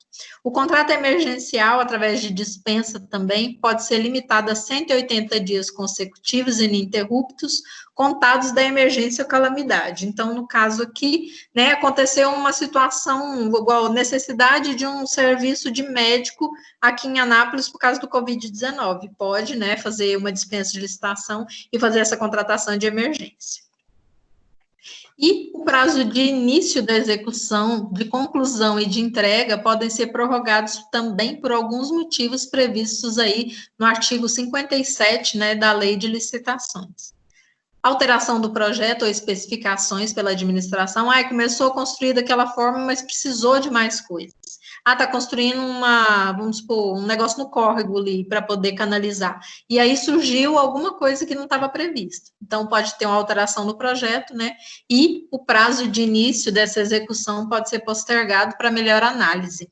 Superveniência de fato excepcional ou imprevisível, interrupção da execução do contrato por um caso fortuito aí, ou diminuição de ritmo de trabalho por causa da administração, que é ela que teve interesse. Aumento das quantidades inicialmente previstas no contrato, que é no máximo de 25%, tá? impedimento de execução do contrato por fato ou ato de terceiro, que às vezes acontece uma coisa que, né, não estava previsto, uma omissão o atraso de providências que era necessário a ser feito pela administração. Então, às vezes, em casos excepcionais, pode sim, né, às vezes, ter essa alteração, depende da necessidade da administração pública. A publicação em relação à licitação também é muito importante. Então, além de publicar o edital, ao aviso de publicação, né, no jornal, no Diário Oficial, no site do órgão e também lá no placar, que é como se fosse uma parede de vidro que a gente coloca no órgão, você também tem que publicar a parte resumida do contrato, ou seja, eu faço uma certidão que chama. Eu coloco lá as partes, qual que é o objeto, o que é que teve, né, em relação a isso. Se for o aditivo, eu vou colocar lá o que aditivou, né, qual que é o valor, qual que é o prazo de prorrogação. Então, tem que estar descrito, né, tudo certinho em relação àquilo. Então, isso é feito em relação ao edital e ao contrato, ou aditivo também. Sempre tem que ser feito. Qual que é o prazo? No caso, tem que ser providenciada pela administração a publicação até o 5º dia útil do mês subsequente ao da sua assinatura. Então, se eu assinei hoje, 29, eu vou ter até o 5º dia útil do próximo mês. E se eu tiver assinado lá no dia 1º do mês? Aí vai ser vou contar 20 dias daquela data, porque é um ou outro. No caso, 20 dias da data ou 5º dia útil do mês subsequente, quando isso, né, ultrapassar os primeiros dias do mês. Como que acontecem as alterações no contrato? Eu tenho um contrato que já está vigendo aí há, vamos supor, 3 anos. Né? No caso, 12, 24, 36 meses. Eu posso prorrogar ele até 60. Mas aí aconteceu alguma coisa que precisou mudar. Pode, depende. Aí, como que nós vamos alterar? Quando houver modificação no projeto ou das especificações para melhor adequação técnica prevista pela administração. Quando necessária a modificação do valor contratual em decorrência de alteração quantitativa do seu objeto, máximo, igual eu falei para vocês, é 25% do valor, né? É o máximo que pode ser, nessa previsão de prorrogação de 5 anos, que é até 60 meses, no caso aí, ou obras e serviços ou compras é 25% e 50% no caso de edifício ou equipamentos. Então, vai depender do jeito do que está sendo contratado. Nenhum acréscimo ou supressão poderá exceder os limites estabelecidos. No caso, né, o máximo aqui para essas contratações corriqueiras de todo dia, o máximo seria 25% e também tem que justificar. É 25% do contrato original, tá? Não é 25% do valor do contrato original, mas aditivos, tá bom? No caso, então, também tem alguns conceitos que são importantes em relação aos contratos. Reajustamento, recomposição de preço e repactuação. Também são coisas diferentes. Reajustamento decorre da necessidade de alteração do valor pactuado em virtude de previsível perda de valor da moeda. No caso, vai ser uma correção. Então, vou reajustar, vamos supor, geralmente vai ser pelo INPC, por quê? Porque teve aquela perda da inflação durante o ano. Os aditivos que eu fiz há 2 meses atrás era 5% INPC, 4,80%.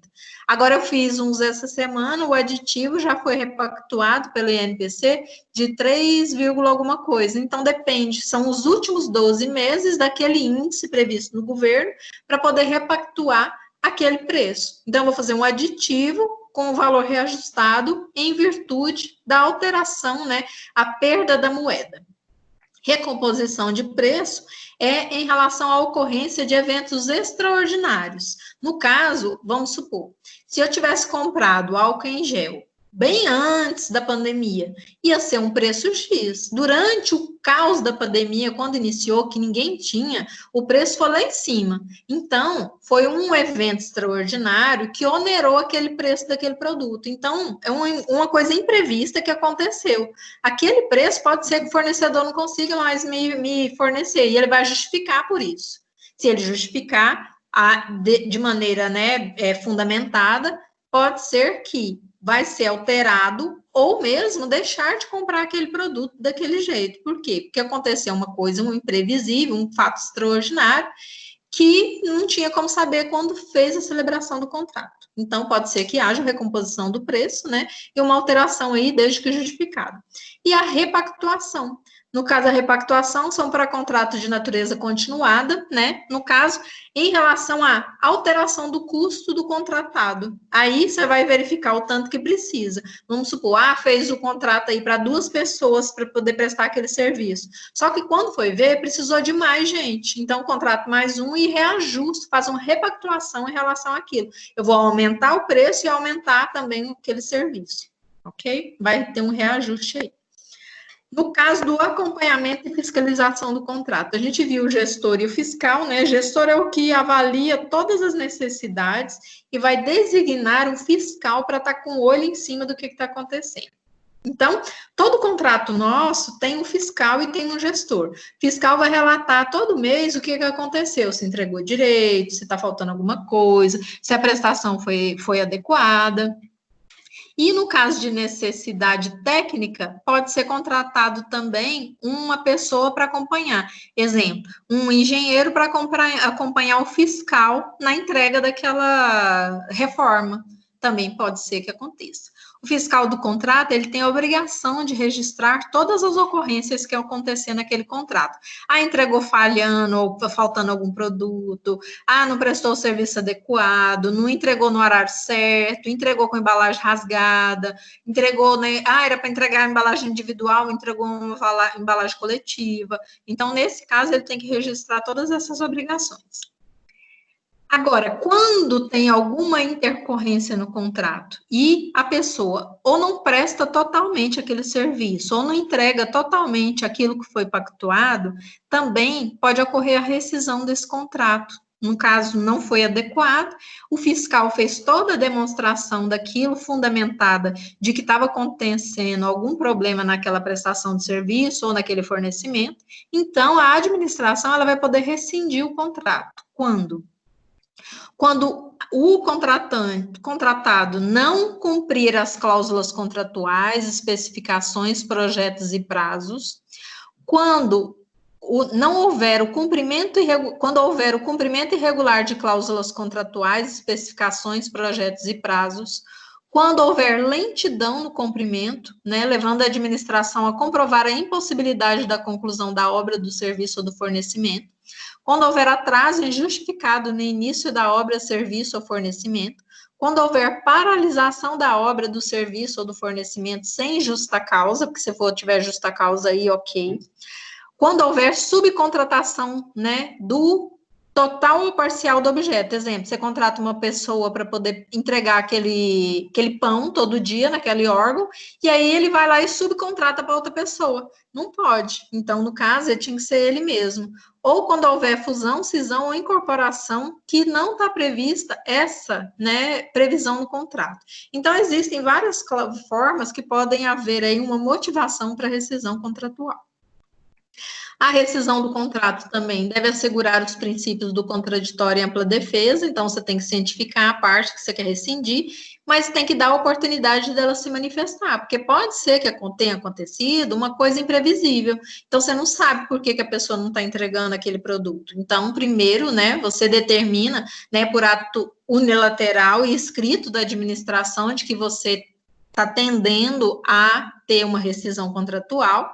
Pode ser que, né, no caso aí, ele tem que se manifestar. Pode ser que, às vezes, ele entenda também de, amigavelmente, fazer essa rescisão. Isso já aconteceu lá com a gente. A pessoa quebrou, não conseguia mais entregar o produto, e aí a gente vendo a dificuldade, a gente fez uma rescisão amigável, sem nenhuma interposição de pedido de indenização por nenhuma das partes. A administração viu que tinha conveniência e oportunidade de fazer isso, e foi aceito. Ou então, uma rescisão judicial. No caso, a lei vai prever, né, quais as formas e vai ter que ser feito tudo isso no judiciário.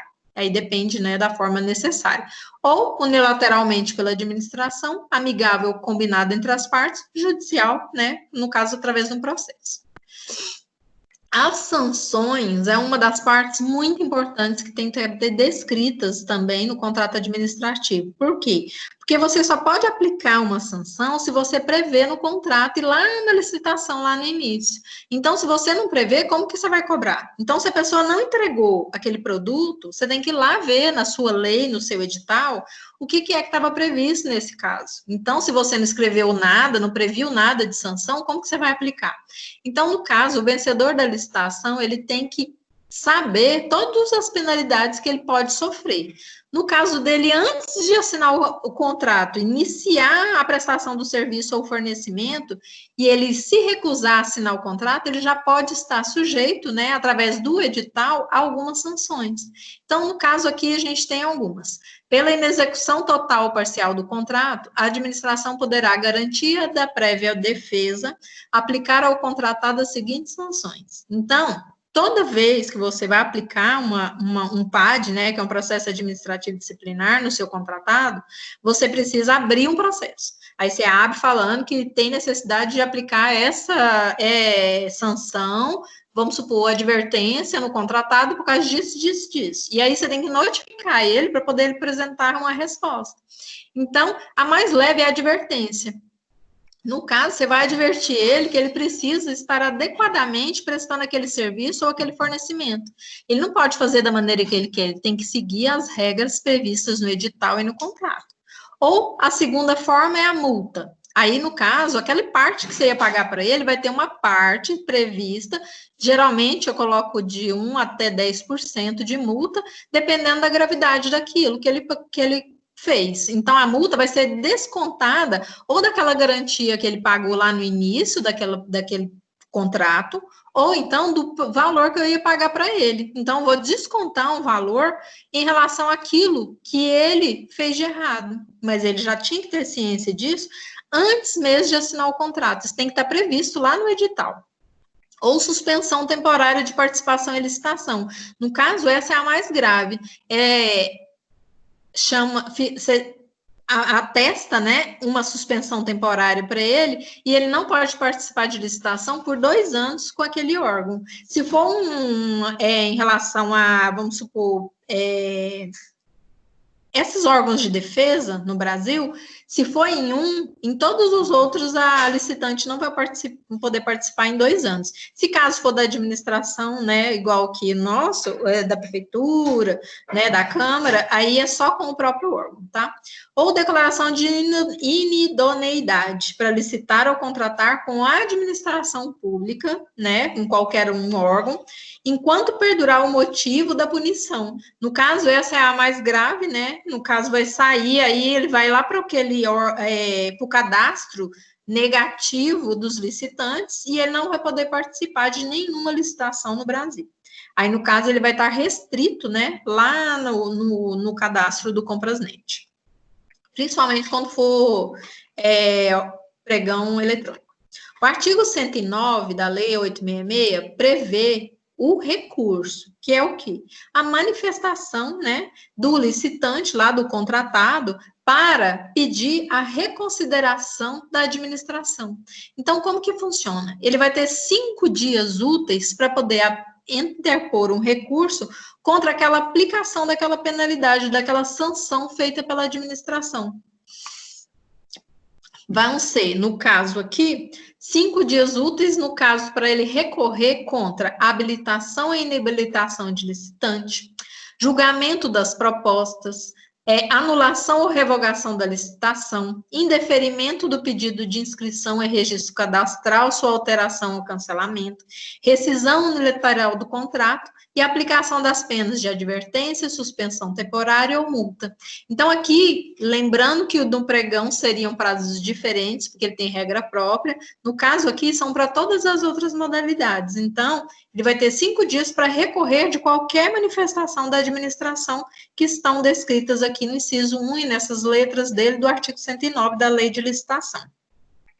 Ele pode apresentar também, além do recurso, a representação, que são também no prazo de 5 dias, mas aí vai ser contado da intimação da decisão relacionada ao objeto de licitação do contrato, quando não couber recurso hierárquico, que é aquele que seria aí por superior. Então, no caso, ele representa contra a administração pública, pedindo ela para poder reconsiderar, né, aquele pedido dele. Deixa eu ver quem está chamando aqui. Maria. Boa noite, Maria, tudo bem? Seja bem-vinda. No caso também, pode haver um pedido de reconsideração no prazo de 10 dias, ou seja, a administração volte atrás do que você fez comigo, que eu vou, né, no caso, voltar a prestar direitinho o serviço. Então, ele se comprometer em relação àquilo, pode ser que haja reconsideração, porque a administração, ela pode, né, no caso, mudar os seus atos.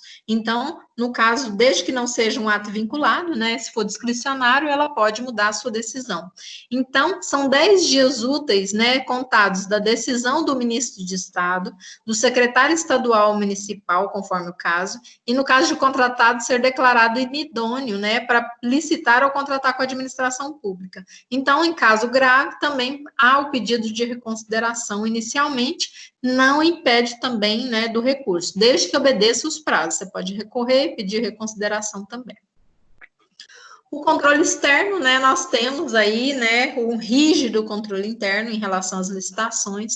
No caso, então, do controle externo nosso, as despesas em relação aos contratos e os outros instrumentos, igual dispensa, inexigibilidade, todos eles são controlados pelo Tribunal de Contas. No caso nosso aqui, é o TCM Goiás, né? Aí fica lá em Goiânia a sede, e eles se verificam, inclusive todas as nossas publicações são lançadas lá no site deles. No início desse ano, nós tivemos aí uns 20 dias para lançar todos os contratos e todos os aditivos dos últimos 5 anos, porque passou tudo a ser online. Então, nós tivemos aí que adequar, né, as necessidades do TCM Goiás, e fizemos nós, aqui em Anápolis, no município de Anápolis, a Câmara Municipal, onde eu que organizo, nós fomos o único órgão que conseguiu fazer todas as publicações a tempo. Então, assim, é muito exigido o Tribunal de Contas, né, ele é muito exigente e a gente tem que obedecer às regras. Em se tratando, então, de órgãos e entidades da administração pública federal, o controle é exercido pelo Tribunal de Contas da União, que, no caso, né, é uma consideração macro aí. Ou se fosse o nosso, era TCM Goiás. Qualquer licitante, contratado ou pessoa física e jurídica pode representar ao Tribunal de Contas qualquer um, né, independente de quem seja, ou aos órgãos integrantes do sistema de controle contra irregularidades na aplicação da lei de licitações. É a famosa denúncia, né, inclusive podendo ser anônima. Lá no TCM faz, né, inclusive no site. A competência, então, para legislar está prevista no artigo 22, né, inciso 27 da Constituição Federal. Então, quem que é que legisla em relação a tudo aqui? Qual forma específica? União legisla sobre normas gerais. Os estados e municípios legislarão para si conforme as normas gerais. Então, vai estar previsto o que ele pode legislar. A competência para ele é específica. Normas gerais da lei de licitação estão previstas no artigo 54 a 80. E, em relação aos contratos administrativos, há a presença da administração pública como poder público, né? Por isso que é um contrato administrativo, que senão seria um contrato particular.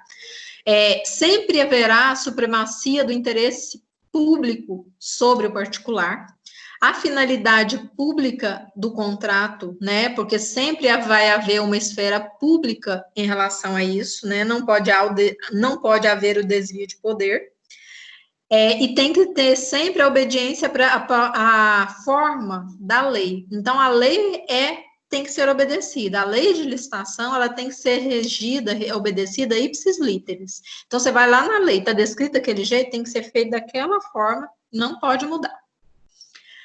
Tem algumas características ainda em relação ao contrato. Além de obediência à lei, né, como que é a forma específica, nós temos algumas exceções. Tem a licitação prévia, igual a gente viu, que é a regra geral, naquelas modalidades, naquelas especificações, mas nós temos aí, né, aquela exceção que a gente já falou, que é a dispensa e inexigibilidade, né, desde que for justificado, pode haver, né, essa contratação direta. O instrumento do contrato também, né, tem que ser escrito e tem que estar descrito todas as previsões em relação àquela contratação. Quando for obrigatório, o valor do contrato tem que corresponder às modalidades de licitação de concorrência até acima de 1,43 milhões e tomada de preço até 1,43 milhões. E facultativo nos demais valores, né? Aí, no caso, em relação a convite ou naqueles de dispensa e inexigibilidade que a gente já viu. Será dispensado o termo de contrato, né, conforme a gente viu, desde que haja, né, aquele empenho, né, nota de empenho e a nota fiscal. Para, no caso de compra com entrega imediata, né, daquele que você pega e sem obrigação futura, ou, no caso da dispensa de licitação, até 17,6 mil reais, e, no caso, o contrato verbal aqui é 5% valor convite, é a mesma coisa do empenho, só que a lei prevê essa forma, mas ninguém faz, porque isso aqui é muito estranho, você comprar verbal na administração. Então, ninguém faz isso aqui. Essa pronta entrega é aquela feita através da nota de empenho, mas tem que ter um processo administrativo, tem que ter tudo. Só não vai ter o contrato formalizado. Entregou, né, emitiu a nota fiscal, emite a nota de empenho, e aí está feito como se fosse um contrato mesmo. Mas tá previsto na lei desse jeito, mas ninguém faz, porque isso aqui é meio estranho. Publicação do extrato do contrato é obrigatório, né? Não tem jeito, igual a gente já falou, até o 5º dia útil do mês subsequente. Eu trouxe aqui como que contabiliza para vocês, porque tem muita gente que tem dúvida. Eu tive alguns interpérios em relação a isso, porque a lei dita muito fácil, só que as pessoas têm a mania de deixar muito difícil. Então, exemplo, se o contrato foi assinado no dia 10 de maio, tem que assinar até 20 dias depois, não é? Então, até 31 de maio. Agora, se eu assinei 23 de maio, eu tenho até o 5º dia útil de junho para poder assinar. Ou seja, se eu assinei no início, eu tenho 20 dias. Se eu assinei no final do mês, eu tenho até o 5º dia útil subsequente. E não depende da data da assinatura. Se assinou naquele dia, conta-se. Qual que é o mais próximo? É 20 dias ou é o próximo 5º dia útil? E aí que você vai contar, ok? Cláusulas necessárias a gente já falou, cláusulas regulamentares, ou seja, não pode faltar objeto, porque você tem que descrever o que está sendo contratado, forma de execução, forma de rescisão, responsabilidade, né, que são as obrigações das partes, e o prazo, muito importante, e esse valor, né, que vai ser pago também.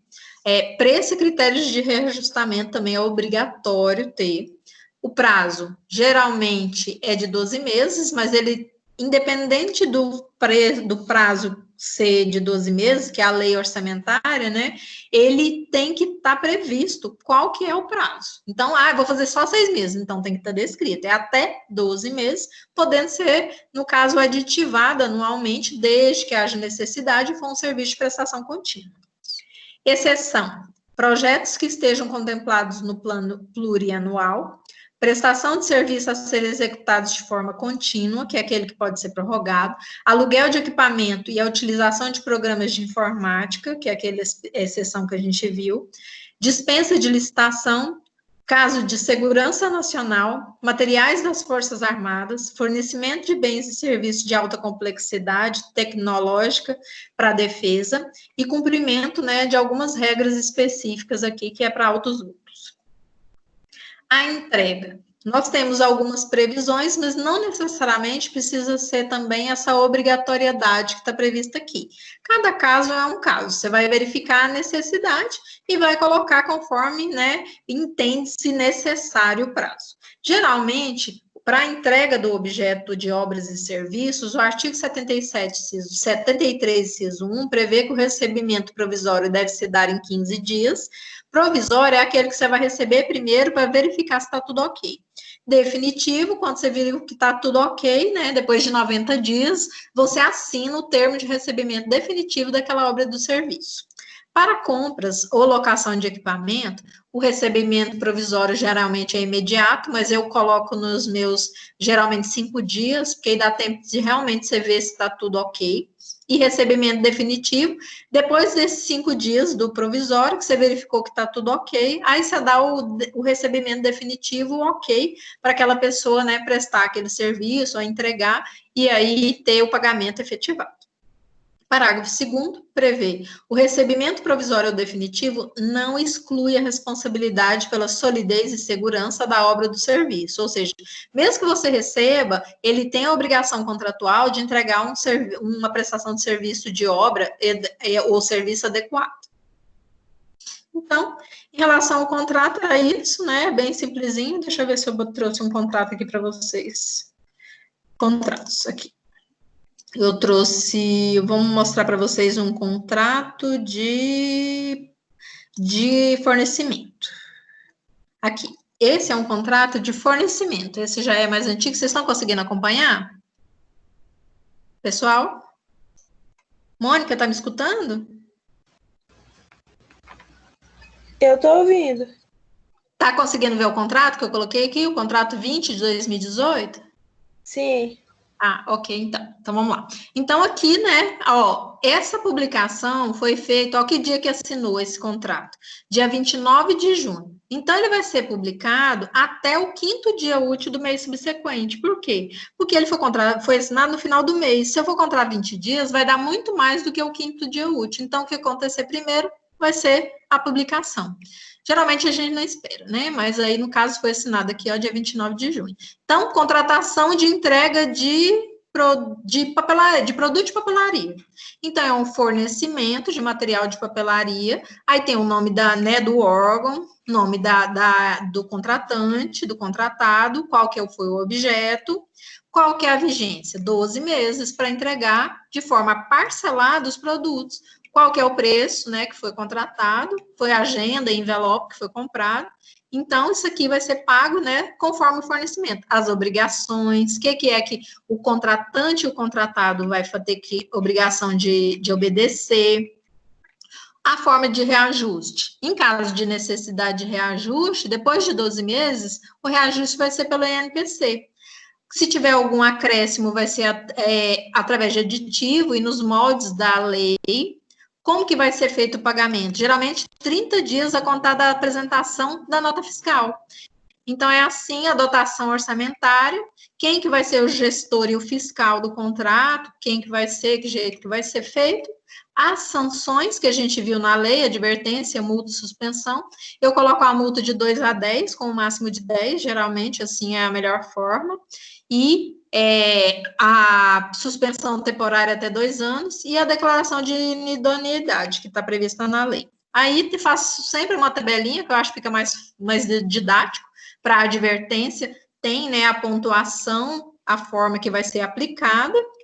Faço também a suspensão temporária também descrita, todas as formas, bem direitinho, igual a lei prevê, e a declaração de idoneidade, né, que no caso aqui vai ter abertura de defesa da pessoa para poder se manifestar em até 10 dias, e no caso, né, se só vai poder reabilitar em caso de aplicação mesmo, né, da declaração de idoneidade, só depois de 2 anos.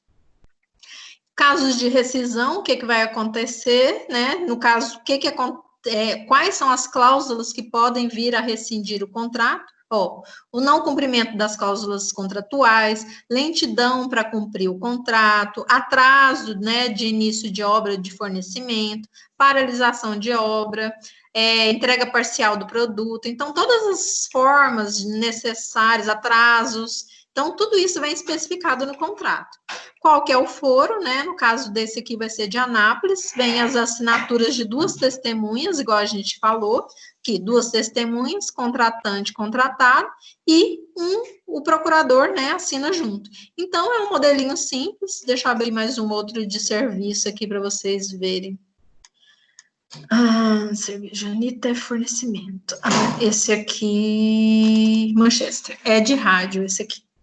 Então, aqui, foi assinado dia 6/5. Então, se foi assinado dia 6/5, eu posso publicar ele até 20 dias. Então, é mais didático assim, né?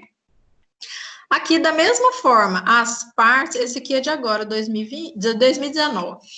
Aí, as partes contratadas, o objeto, que é uma prestação de serviço de rádio, né, de divulgação, a vigência, né, do período de maio até abril de 2020, porque não tem o dia certo da sessão, qual que é o preço, qual que é as obrigações. Aí, da mesma forma do outro, tá vendo? Desde que você coloque todas as regras no contrato, todas as normas previstas, você faz o contrato adequado, conforme a lei. Reajustamento, acréscimo e supressão, como que vai ser o pagamento? Esse também acho que é 30 dias. 30 dias a contar da apresentação da nota. Dotação, gestão e fiscalização, sanções da mesma forma que o outro. Então, a gente usa geralmente um modelo padrão. A aplicação das penalidades, rescisão e foro. Então, você vê que aqui, né, tem duas testemunhas, contratante, contratado, né, e a data.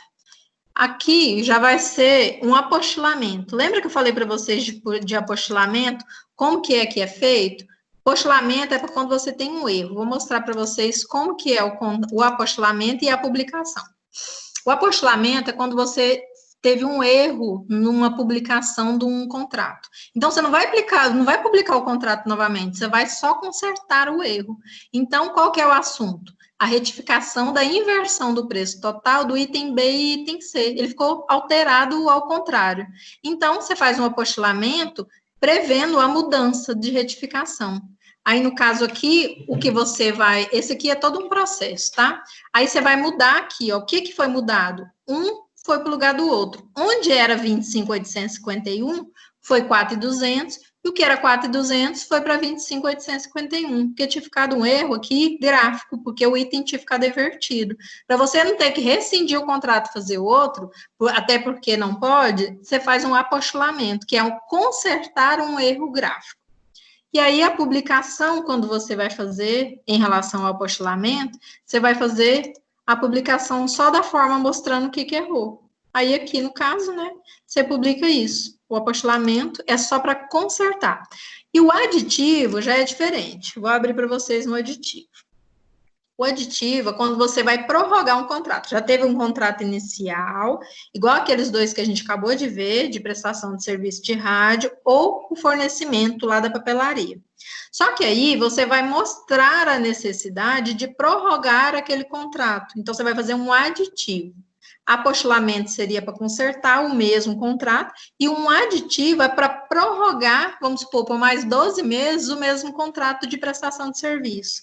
Então, aqui no caso, você começa com um ofício, né, solicitando, né, o Departamento da Administração apurou a necessidade de prorrogar o contrato de prestação de serviço para a vigilância armada. Então, no caso, ele está justificando a necessidade, pedindo o que é que ele quer. Vai justificar a necessidade, né, de prorrogar o contrato, o que seria prorrogado, o prazo e o preço, geralmente, e o que vai ser mudado naquele contrato original.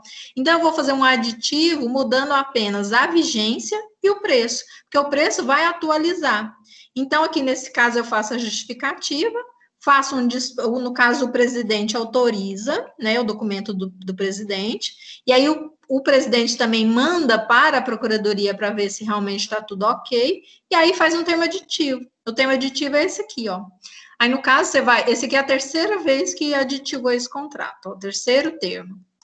No caso aqui, você vai pegar o contrato original e vai aditivar. Essa é a terceira vez que estava aditivando. Que lembra que eu falei para vocês que é até 60 meses? Então, seria até 5 vezes. Até o aditivo 4 sequencial, porque o primeiro contrato conta 1 e mais 4 aditivos. Então, no caso do termo aditivo, é mais simples, porque você já tem um contrato original. Você vai especificar as partes, a fundamentação legal, que é a do aditivo, a prorrogação da vigência. Então, no caso aqui, você vai prorrogar do dia 28 de dezembro até 27 de dezembro de 2020, o contrato 45, e vai simplesmente alterar aqui somente o valor pelo INPC. Então, no caso aqui, você só está fazendo a prorrogação do contrato e o reajustamento, né, pelo índice inflacionário do seu contrato.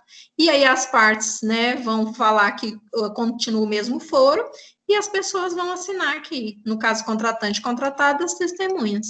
Esse aqui é a certidão de publicação. Lembra que eu falei para vocês que a gente faz um resumo para publicar? Então, a gente faz, certificamos que foi devidamente publicado esse aditivo ao contrato tal, nome das partes, a fundamentação legal, o valor, a vigência que aumentou, né?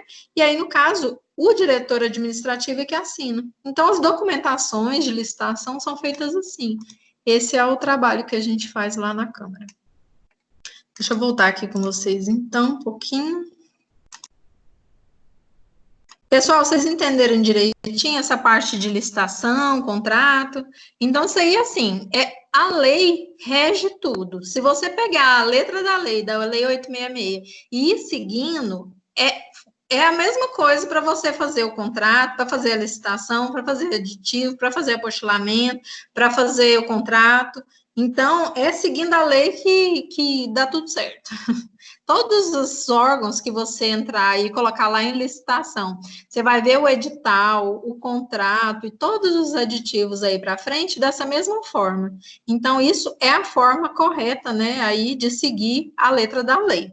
Então, os requisitos têm que ser obedecidos, prazos máximos, né, toda a opção de legalidade é obrigatória, não tem opção, e a forma da pessoa se manifestar também, tendo ampla defesa, né, direito ao contraditório também, qualquer uma das partes tem que ter também. Então, se você faz um contrato com aquela parte, ela não consegue entregar aquele produto, né, tem que dar oportunidade da pessoa se manifestar. O fiscal também tem um papel muito importante, né, na fiscalização desses contratos. A comissão de licitação, igual a gente viu, ela é que vai fazer todo esse procedimento até chegar efetivamente a ter um contrato assinado. Então, isso tudo é a lei que nos traz. O ideal é que vocês leiam mesmo a Lei 866, a Lei do Pregão também, para poder entender como que isso funciona. E aí, assim, quem quiser também, uma hora ir assistir a licitação lá com a gente, depois dessa pandemia, né, porque agora está complicado de aglomerar pessoas, para poder vocês entenderem como que é que funciona. Porque, às vezes, na lei mesmo, parece muito demorado, muito complexo, mas você vendo acontecer é uma forma melhor de entender, né, de assimilar e não esquecer mais, ok? Pessoal, ficou alguma dúvida em relação à licitação e contrato? Apesar de ser muito conteúdo, né, que eu passei para vocês hoje. Tá escutando, Mônica? Estou escutando sim. Então, como os bens públicos ainda é um pouquinho extenso, a gente vai deixar para a próxima aula, tá? Porque falta só 18 minutos aqui, né, para poder a gente já finalizar.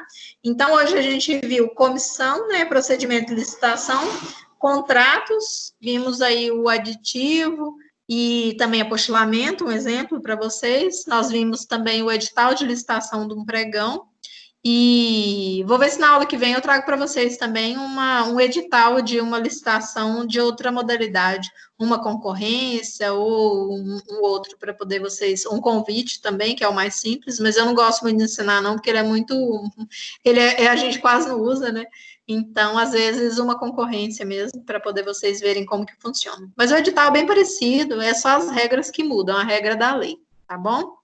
Tem alguma dúvida em relação ao trabalho?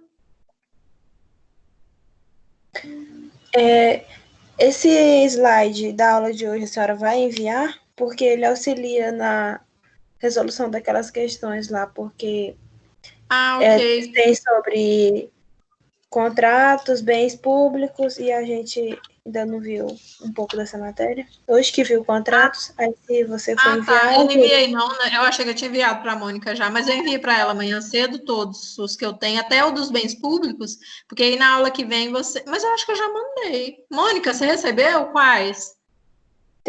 Eu tenho serviços públicos, licitações, atos administrativos... E aquele da primeira aula, que fala sobre os Não, princípios. realmente, eu mandei só até o 4, tá certo. Eu vou encaminhar para ela amanhã até o 7, até os bens públicos, tá? Que faltou comissão e procedimento, contratos administrativos e bens públicos. Tá certinho? Eu envio para vocês amanhã cedo, tá bom?